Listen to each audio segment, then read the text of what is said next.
Having a hobby is a great thing. For me, the miniatures hobby is rather special. I'm probably biased, but it's such a many-faceted hobby. Painting, gaming, crafting, alone time, community, creativity. Oh, and miniatures. All things I enjoy. Hobbies have a downside, though. There is rarely enough time in one's life for them. Do I have the time? This takes so much time. I never have enough time. I wish I had more time. I just don't have time. A constant debate, perhaps, that comes alongside any hobby. Unfortunately, this can affect creativity and inspiration as well. Not finding the time to hobby means I find it harder and harder to get back into the hobby. There's of course a myriad of reasons why priorities stray, and a myriad of reasons why inspiration wanders. I'm not going to try and tackle all of them, but I'd like to state a personal fact. Having regular time put aside for my hobby keeps me in the hobby. One day, I found myself at the edge of a cliff. Not really. I was at home, probably in pajamas. The only cliff in sight was the one at the edge of the bed. This, admittedly, a sometimes mentally vast cliff to jump, but honestly, not as lethal as the real one. Here was the thing. I was going to go out of town for work for 2 weeks, and then spend another third week out of town in the country house with my son because of school holidays. No hobby for 3 weeks? You can see the cliff too, right? Is that sheep down there at the bottom? Those little white flecks? There's no way I can jump, not without some kind of rubber band tied to my ankle that will miraculously save me inches from hitting the ground, pulling me back up to new heights, back into the warmth of my lovely hobby. So I packed my hobby with me. The only rubber band involved was the one holding some of the paints together. But I mean, honestly, it's not like we're in this hobby for the adrenaline rush of a near-death experience. And yes, I know there are still people playing Warhammer Fantasy 8th Edition. Wait, can I hear a sword fight? Are they coming for me? Ah, no, it's time for this week's sponsor.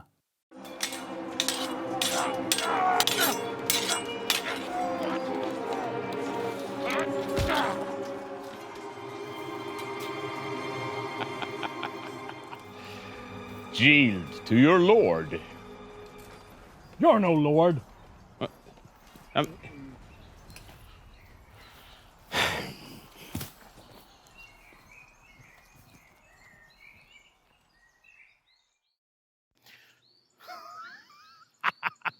I finally found it.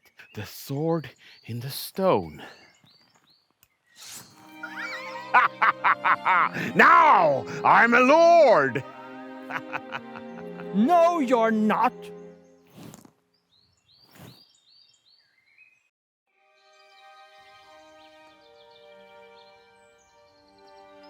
And rise a knight. Knight, am I not a lord? No?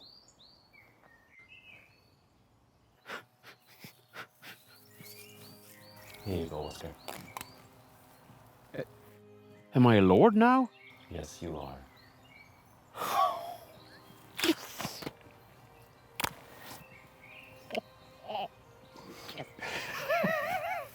Established Titles is a fun way to preserve the natural woodlands of Scotland. It's a project based on a historic Scottish custom where a landowner is referred to as a laird, a lord, or a lady. And so by buying something as little as a square foot of dedicated land entitles you to be called a lord or a lady. And that's what a title pack from Established Titles will give you, a square foot of land on the Eddleston estate in Scotland. Your certificate, like this one, which is Oscar's, gives you a specific plot number that you can actually visit your square foot of land if you so wish. Now this makes a lovely gift. I actually gave one to my son. I don't think he might appreciate being called a lord right now. He's 7. Well, he might, but a fun thing when he gets a bit older. And you're actually entitled to, if you check into a hotel, then you can choose Mr. or Mrs. or you're now entitled, if you get one of these, to be called a lord, which is pretty cool. Established titles work with global charities, and for every order, a tree is planted to help with reforestation across the globe. The first 200 people that purchase a title pack using my link will actually end up next to Oscar, which is, it could be good or bad depending on his mood. Please do go check out the links in the description. And if you bump into Oscar up there on the moors of Scotland, just, you know, make sure you bring your own sword. Thanks to Established Titles for sponsoring this video. Head over to establishedtitles.com/52miniatures and check out their Black Friday sale. Also, using 52 miniatures as a code will give you additional 10% discount. Bringing some hobby stuff with me on a work trip was one of the best decisions I've made in a long time. I know not all that many find themselves regularly in anonymous hotels with the TV and minibar as only lifelines, but this goes beyond that. I see my journey as something symbolic. We can bring the hobby with us, regardless of journey.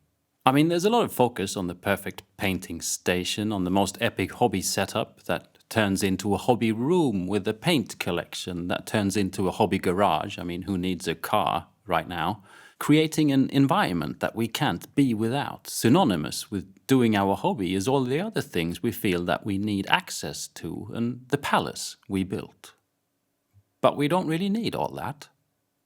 I wanted to pack light. I had a backpack for personal stuff, a computer, a book to read, some snacks, headphones, that kind of stuff. Any hobby gear was going to have to fit into that bag. The first difficult choice was, what was I going to be painting? It's a bit like an equation, really. If I'm painting out of my comfort zone, should I maybe paint something simple? Like just do all the leather, boots, belts, that kind of stuff on a mini? Then I would only need to bring brown paint, but probably quite a few minis, so that I don't run out of boots to paint. Or do I pack more paints and just bring the one mini? But that means I need to know exactly how I want to paint the mini in advance to be able to bring the right paints. And what if I change my mind about the color scheme along the way? I decided to bring 3 miniatures, Stormcast Eternals Annihilators, for my new army.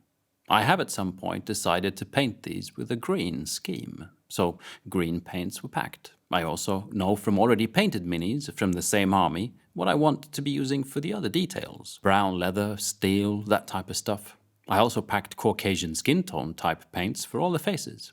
All in all, too many paints, honestly. And only one of the minis got painted. But I think the idea is sound, to know in advance what one is painting, condensing the amount of paints down to a bare minimum for the specific task at hand. I found this box that Squidmar sent me. Thanks for the box, Emil. It did actually contain a lovely looking mini from his Kickstarter, but you know, it's a good box. It was the perfect size for the paints, 2 brushes, the miniatures, and painting handles. And then a wet palette, and I was ready to go. And that merits a like, right? Go ahead and press the like button for this video. Nice. Thank you.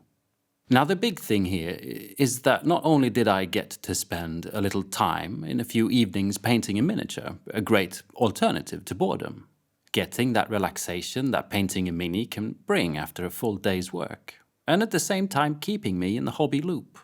The experience was also strangely refreshing and inspiring. I have to admit, as to having been in a rather long hobby slump, I've had to put in effort just to pick up the brush, and I've had a hard time finding the inspiration for new color schemes and new ideas. This was now not the case. There was a novelty to packing up the paints, setting up a new little space, filling the wet palette. I came out of the experience feeling inspired. Honestly, I didn't paint much. A couple of sittings. It would have been enough with only the green paint. But the good feelings lasted. And I mean, when I got back home again, I really felt like finishing the miniature. A great feeling. There's a few things to consider going out hobbying like this. The planning, what to bring, how many minis, what paint. My advice would be to start simple. Paint something you're used to. Make this fun and not too complicated or too filled with expectations of what must be done, quote unquote. Rather, put the expectations at a level where if you manage to get the paints out and sit for 20 minutes painting, that is considered a win. My only issue, as in technical issue, was the matter of light. All other things can be solved. There's bound to be a glass for brush water, some type of desk or chair or even windowsill to sit in. By the way, what are the odds of me filming this at a hotel that actually had a cutting mat on the desk in the room? I'm serious. It felt like destiny was tickling my sensory organs walking through that door for the first time, seeing that mat there. Anyway, light. Wherever you go, a hotel, to a friend's house, for a drive, park before you start painting, please. On a plane, watch out for turbulence. On a boat, wherever. Chances are the lighting will be bad. I mean, if you can paint during the day in daylight, that's great. But when it comes to lamps, there's bound to be only inferior options available. And a proper painting lamp is not something I'm going to pack in my backpack. So, I'll have to say, an actual option is a headlight, as long as it has some specific properties. You want to be looking at a headlight that has what is called a high CRI. I could explain this, but it would be rather tedious. Something for another video, perhaps. And I mean, you do have Google and a mind of your own at disposal. But for simplicity's sake, let's say that a high CRI means that the quality of light is better, and thus you will actually be able to see what colors you're using. I've added a link in the video description of the headlight model one of my patrons uses while mini-painting in his dimly lit shed. I never really saw what colors I was using during my painting away from home. Things turned out all right anyway. Mainly because I had decided what colors to use in advance and stuck more to a mental recipe than the exact colors on the model in front of me. I then finished the mini at home, under a better lamp. The green armor was a bit of an experiment. I mean, the whole theme for my army is to be Roman Legionnaire inspired. A lot of leather and bronze. So where this green came from, I don't really know. More of a fantasy-style color scheme, like a wood elf or something. The cold green, almost blue shadows going all the way up to a not quite yellow-green. Considering the rate my army is getting painted in, i.e. not very fast at all, I don't mind deviations in color schemes. I'm just very happy to have another mini painted for my army. After some pigment powders on the base, some varnish and tufts, and I think she's looking pretty awesome. Painting away from home not only kept me in the hobby zone, it inspired me further. I recommend it. If it's when you go away for work, to visit a friend or on a holiday, bring some hobby materials with you. You might not use them, but then again, you might use them. And come home inspired. I know I did. Thank you for watching. I hope you enjoyed this video. Please consider supporting my venture in creating videos like this by joining the 52 Miniatures Patreon. Bye.